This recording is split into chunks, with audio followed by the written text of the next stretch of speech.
Dahil sa inyo, masasabi ko sa gabi ito na sama-sama tayo na gumawa ng isang kasaysayan. Wala pa pong nagpatawag na rally na isang kumakandidatong senador na sinuportahan ng ganito karaming mga tao.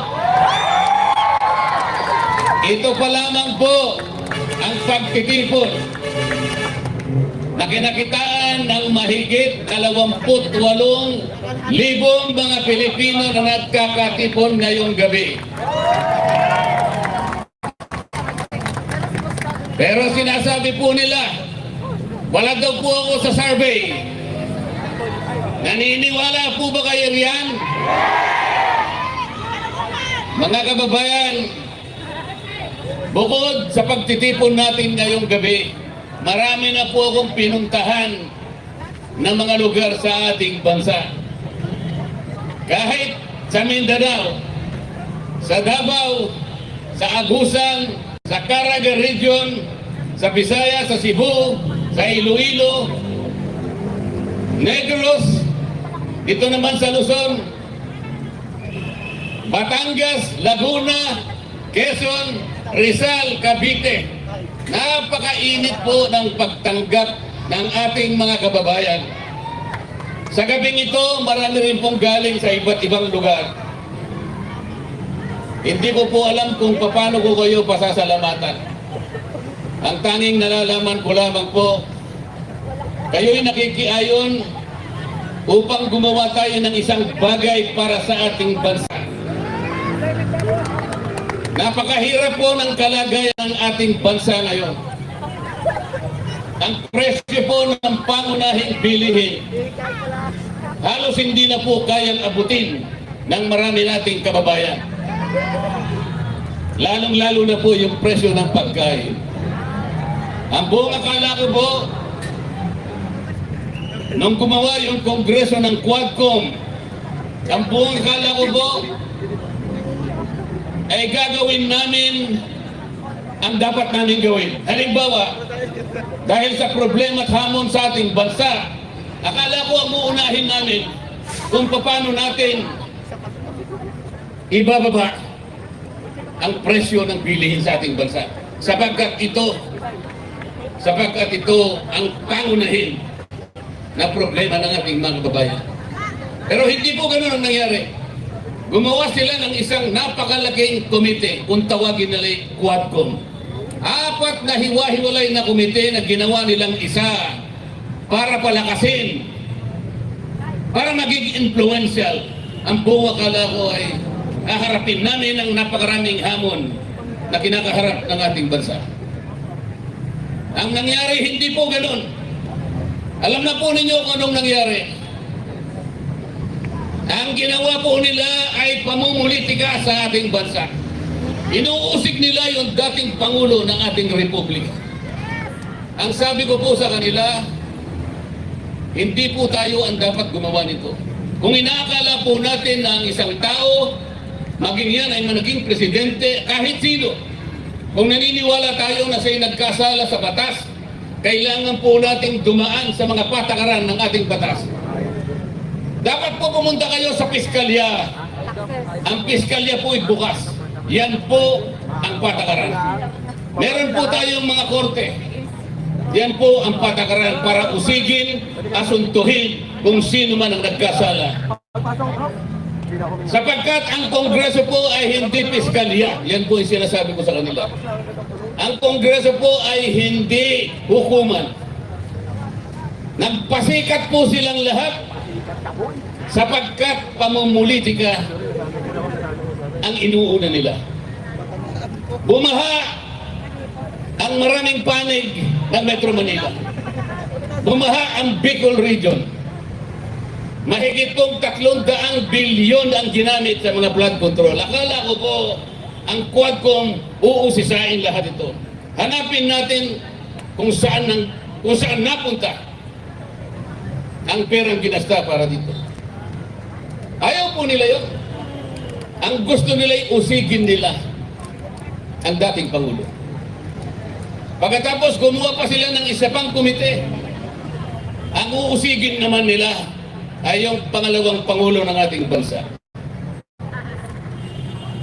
Kahit walang batayan, kahit mali ang pamamaraan, ayun po, nakita na ninyo kung anong nangyari. Bago magsara ang Kongreso, pinilit nilang i-transmit yung impeachment complaint sa Senado.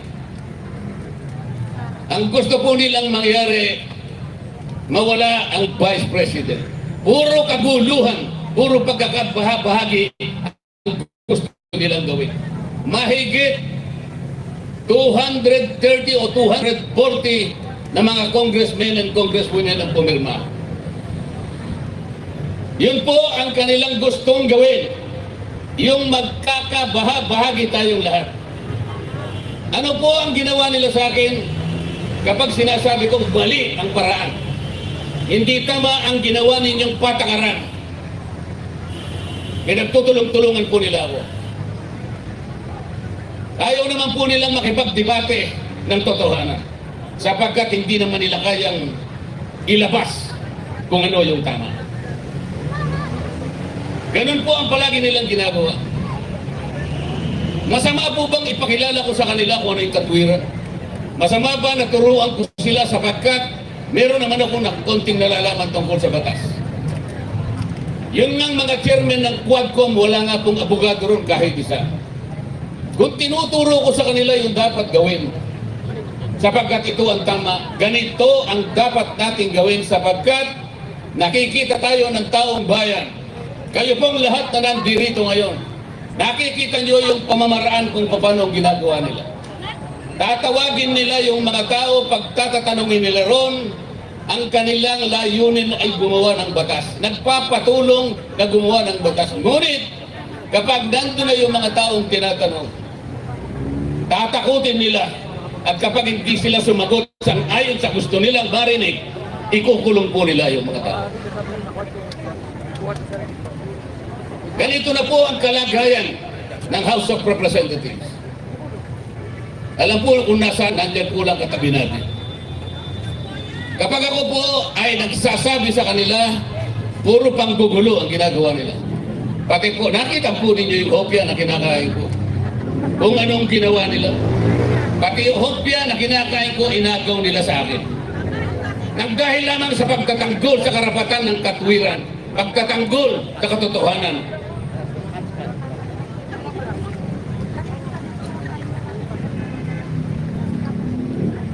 Saan po tayo pupunta? Saan po pupunta ang ating bansa? Tingnan po ninyo ang nangyari. Sinuri nila kunwari yung pagkakagasta ng confidential funds ng Vice President. Wala pong problema kung suriin natin kung paano nagasta ang pera ng bayan. Tama po lahat yun. Ngunit, ang kanila pong ginagawa ay labag na sa batas. Unang-una, napakarami po ng opisina ng ating bansa ang merong confidential fund at sila din ay tinawagan ng pansin ang Commission on Audit. Ayan po ang Commission on Audit. Nasa kabilang natin. Alam po nila na sila lang ang merong otoridad, sila lang ang merong mandato, sila lang ang merong kapangyarihan na mag-audit sa pagkakagasta ng pera ng bayan. Bakit nakialam ang House of Representatives? Yun po yung tanong ko sa kanila. Akala po nila ngayon may kinakampihan ako. Alam po ninyo kung anong ginawa nila sa akin. Lahat ng committee po na ako'y miyembro, pinagtatanggal po nila. Para bang ang gusto nilang gawin ay hindi na ako kasali sa House of Representatives. Alam po ba ninyo? Ngayon lamang nangyari sa kasaysayan ng House of Representatives, pati po yung aking allowance, hindi na po nila binibigay. Ganyan na po sila ngayon. Kaya ang tanong ko po sa inyo, saan pupunta ang ating bansa? Napakataas po ng presyo ng kuryente sa ating bansa. Ano po yung palagi kong sinasabi sa kanila? Pagbigyan naman ninyo ko na marinig yung 10 panukalang batas kung paano natin ibababa ang singil ng kuryente sa ating bansa. Ang singil po ng kuryente sa ating bansa ang pinakamataas sa buong Asya. Yan po ay taliwas sa pangunahing layunin ng batas na ginawa ng Kongreso 24 na taon na nakararaan. Ano po yung layunin sa batas ng kuryente na ginawa noong 2001?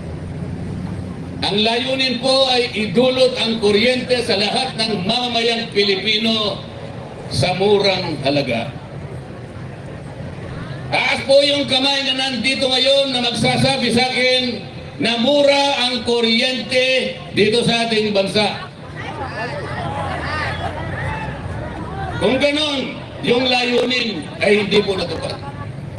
Pagkatapos ng 24 na taon, patuloy na nilalabag ang batas na ito sapagkat napakataas ang kuryente sa ating bansa. Saan tayo pupunta? Ang senador po, yung tunay na senador, kung gagamitin niya ang kanyang kapangyarihan na pinagtitiwala ninyo sa kanila, meron siyang kakayahan na baguhin ang kalagayan ng buhay ng mamamayan. Kung gusto niyang gawin at kung alam niyang gawin. Paano niya gagawin? Kung hindi naman siya nakahanda para gawin yun. Kung wala naman siyang kakayahan na gawin ang itiniwala ninyong kapangyarihan sa kanya. Kapag ka po ikaw ay senador, tungkulin mong gumawa ng batas na makakatulong, makapagpapabago sa buhay ng mamamayan ng ating bansa. Paano mo gagawin yun kung wala ka namang kaalaman? Ang problema po, tatapatin ko po kayong lahat. Ang problema po, sa napakahabang panahon ng eleksyon dito sa ating bansa, basta sikat lang siya, yun na iboboto natin. Basta sikat lang. Basta nakakagawa ng pelikula. Bakit ganito po ang kalagayan natin? Pabalik-balik na yung marami sa kanila. Alam po ninyo yun. Nang dahil sa kasikatan lamang, hindi man lang ninyo tinanong. Paglapit po nila lalapit na naman po sila sa inyo ngayon. Pwede ba itanong ninyo sa kanila? Ano po ba ang gagawin ninyo? Karapatan po ninyo na itanong sa kanila kung may kakayahan. Pag sinabi niyang may kakayahan, ipakita mo sa akin. Patunayan mo sa akin na kaya mong gawin. Ito po, pinaka-problema. Lalapit sila sa inyo ngayon. Malapit na po. Magsisimula po yung election period sa mga senador Pebrero 12. Sa mga congressmen, magtatagal ng konti. Mauuna yung mga senador. Lalapit sa inyo ang mga senador na yan, nakakandidato, at mga congressmen nakakandidato. May daladalang konting barya na sinasabi nilang AX. Tupad. Akak. Mga kababayan, ganyan na lamang ba ang aasahan natin sa tuwing darating ang isang pagkakataon na nasa inyong kapangyarihan? Bakit hindi po ninyo gamitin ang kapangyarihan na yan?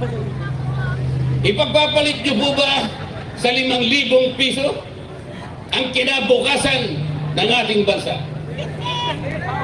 Ipagpapalit ba ninyo sa 5,000 piso ang dignidad na taglay-taglay ng bawat isang mamamayang Pilipino? Pero kunin ninyo. Kasi pera ninyo yun.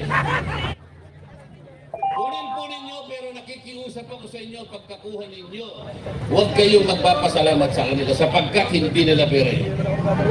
Hindi nila pera yun at kailanman hindi naging tungkulin ng isang congressman o isang kumakandidatong senador na siya mismo ang mag-aabot sa inyo. Yun po ay pagpapasikat, pagpapasiklab sa inyo.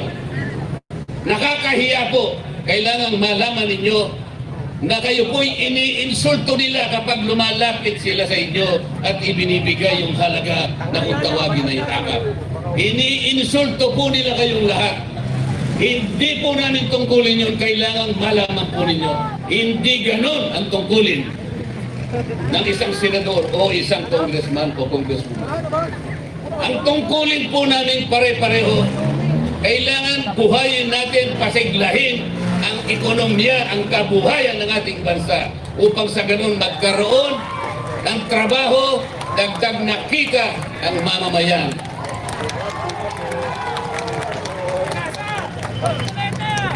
Huwag kayong papayag. Huwag kayong papayag.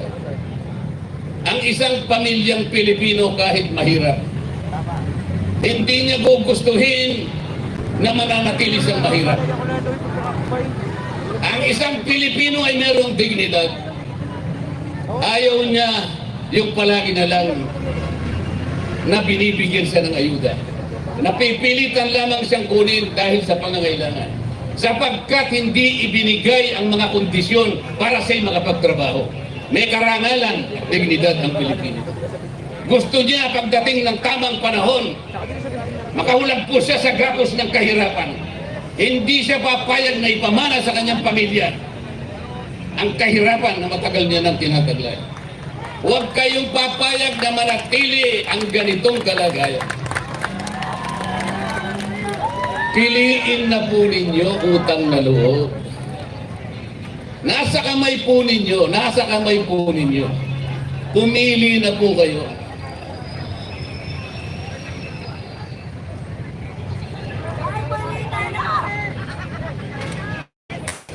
Kasi po pag hindi kayo pumili, wala po kayong karapatan na umasa na may pagbabagong mangyayari pa sa ating bansa.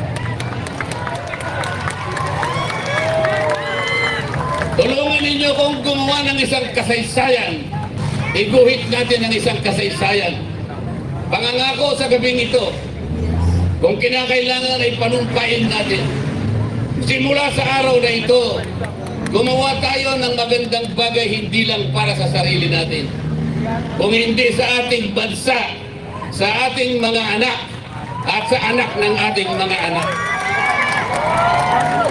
Huwag na kayong pumayag na yan na naman. Sila na naman. Ilang beses na ba silang nakabalik? Bakit ganito pa rin ang kalagayan natin? Napakarami pong magagandang batas na ginawa natin. Wala pong nagbabantay. Walang nagbabantay. Ito pong batas ng kuryente, yung binabanggit ko sa inyo. Totoo po yung layunin. Kailangan murang halaga. Bakit ngayon po'y pagkataas-taas? Wala po kasing nagbabantay. Ang totoo po, kung talagang gagawin lang nila ang mabuti. Imbes na akap, imbes na ayos, imbes na tupad, bababain natin ang presyo ng kuryente, gawin natin, halimbawa, tanggalin natin ang 12% VAT sa kuryente. Pagkatapos, yung dating buwis na nakukuha dyan, ang gawin na lang natin ay yung mga kababayan natin na nagbabayad ng kuryente sa isang buwan, 2,000 pababa. Kinakailangan ilibre na yun. Yun ang tunay na akap. Kesa magbayad ka ng buwis, kukurakutin lang. Eh bago nila kurakutin, ibigay na lang natin na libre from 2,000 pababa. Ibigay sa mga taong ganun ang consumption sa kuryente. Ang mabebenepisyo po nun pag ginawa natin, magagawa naman eh. Pag nagawa natin yun, 4.5 million Filipinos na mahihirap ang mabebenepisyo. Katumbas ng 28 million Filipinos. Hindi yung pupunta sa inyo akap. Ano ba yung akap? Ayuda sa mga kapus ang kita. Paano po ninyo nalaman na sila lang ang kapos-sakita? Pumunta sa komunidad, umili lang ng mangilan-ngilan at binigyan ng akap. Lahat naman tayo kapos-sakita. Kahit ako. Bakit? Sa kagustuhan ko lang lahat ng tao sana na naghihirap, bibigyan ko lahat, ngunit hindi ko kaya. Sa mga kapatid, kahit ako kapos-sakita. Pupunta sa isang komunidad, pipili lang ng iba, ng konti. Paano yung iba na hindi nabigyan? Tama bang patakaran ito? Pagkatapos pupunta sila sa inyo, ipakikilala na din sa inyo na tinulungan kayo. Na para bang gusto nilang ipakilala sa inyo na galing sa bulsa nila yung perang ibinigay sa inyo. Huwag kayong palilin lang sa kanila. May huwag din yung titingnan. Mga salbahe yan mga yan. Bakit ko sinasabing salbahe? Iniinsulto nila kayo. Huwag kayong paiinsulto sa kanila. Ako ayokong manginsulto kahit kailan. Kaya nilalabanan ko sila. Kaya tingnan yung ginawa nila sa akin. Mahigit na 300 na congressmen, ako na lang ang nagsasalita kung ano yung bali sa amin. Lahat sila ay pare-parehong democratics. Ngayon, pumirma silang lahat sa impeachment. Akala ba ninyo ay walang premyo yun? Napakalaki ng premyo nun. Politika ng pera-pera na ang nangyayari sa atin.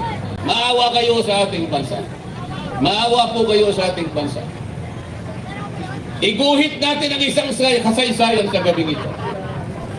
Unang-una, naging kasaysayan na sapagkat ito lamang ang pagtitipon na nakalikom ng ganito karaming mga mamamayan. Wala pong nagbayad sa inyo, nagsakripisyo pa kayo, ang iba po'y namasahe pa, ang iba'y galing pa sa Visayas, ang galing pa sa Mindanao, iba. Wala po kaming maibibigay na pera sa inyo, ngunit ipinakita ninyo ang kahalagahan ng pagtitipon na ito. Salamat po sa suportang iyan at gusto kong samantalahin, gusto kong ipaintindi at gusto kong bigyan ng emphasis. Magsimula tayo sa araw na ito. Makikita nila at malalaman nila kung sakasakaling ako'y nandun ako. Naniwala kayo sa akin. Kahit ilan pa sila, kahit sino pa sila, basta sa tama lamang po tayo. Huwag tayong lilihis sa tama. Kahit mahirap, kahit marami sila, ilalaban natin at ilalaban ang katwiran sapagkat yun lamang po ang tanging paraang nalalaman ko kung paano ako magsisilbi sa ating bansa. Bago po ako magtapos, gusto kong pag-isipan ninyo. Kilala ninyo ngayon kung sino yung nasa Senado. Kilala nyo rin kung sino-sino ang lalapit sa inyo mga ilang araw pa ang darating. Huwag kayong mainipat, darating sila sa inyo, maniniklod sila sa inyo. Hihingi ng tulong sa inyo. Gusto kong sabihin ay humanda kayo.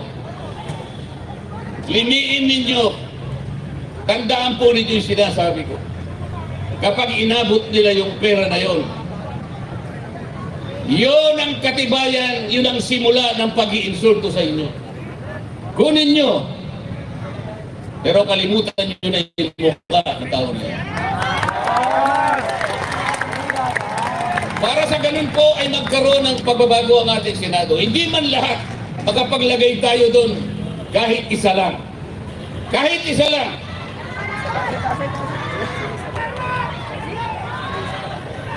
Kailangan po yung bumoto ng 12. Magpapagod pa kayo. Isa lang ang kailangan nyo.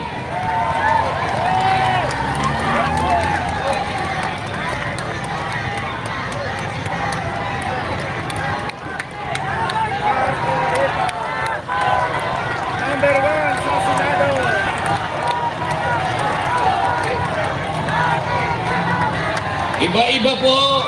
Iba-iba po ang katauhan ng ating Senado ngayon. Merong ganito, may ganyan, may ganun at may ganun. Kumbaga sa niluto, mga kababayan, hindi po ninyo alam kung anong klaseng luto ang Senado ngayon. Laro man. Kung magluluto po kayo ng putahe, magluluto kayo ng paksiw, alam po ninyo kung anong sangkap na gagamitin ninyo. Alam po ninyo kung anong sahog ang gagamitin ninyo para makapagluto kayo ng paksiw. Kung ang sinigang kaya, kahit anong luto, alam ninyo, kabisado nyo. Adobo, alam ninyo kung anong kakailanganin ninyo. O kung titignan mo ang Senado ngayon dahil iba-ibang sangkap, iba-ibang sahog silo. Anong klaseng luto ang Senado ngayon?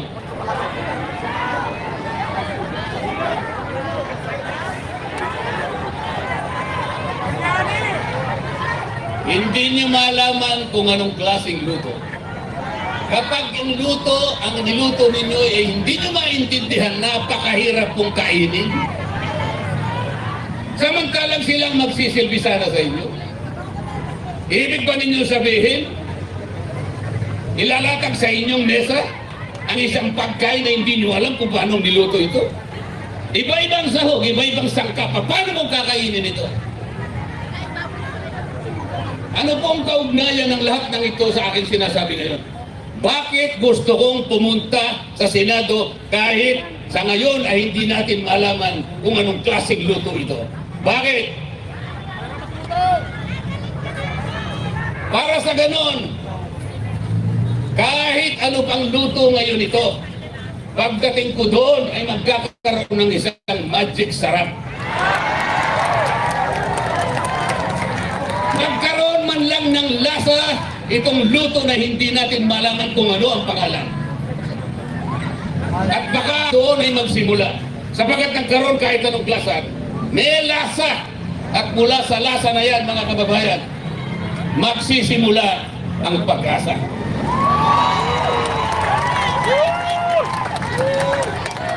Mga kababayan, huwag nating kalimutan ang gabing ito. Kagaya ng sinabi ko sa inyo kanina, gagawa tayo ng isang kasaysayan. Kung kinakailangan, gumawa tayo ng kontrata ngayong gabi. Payag ba kayo na sa gabing ito ay simulan natin kung paano natin babaguhin ang tadhana ng ating bansa? Magsisimula po tayo sa isang tao lamang, pwede na po yan. Basta kailangan lang magkaroon ng magic sarap. Tama po? Bago po ako magtapos, gusto kong tawagin yun pong mga nominado ng aking party list na iiwanan ko sa House of Representatives. Kasi po kung ako'y dadalhin nyo na sa Senado, iiwanan ko po yung party list sa GIP na sa maraming panahon ay nakatulong din po ng pagbibigay ng kahit konting tulong sa ating mga kababayang ni-represent namin, lalong-lalo na po yung kababayan nating mahihirap. Ang sa GIP party list po ay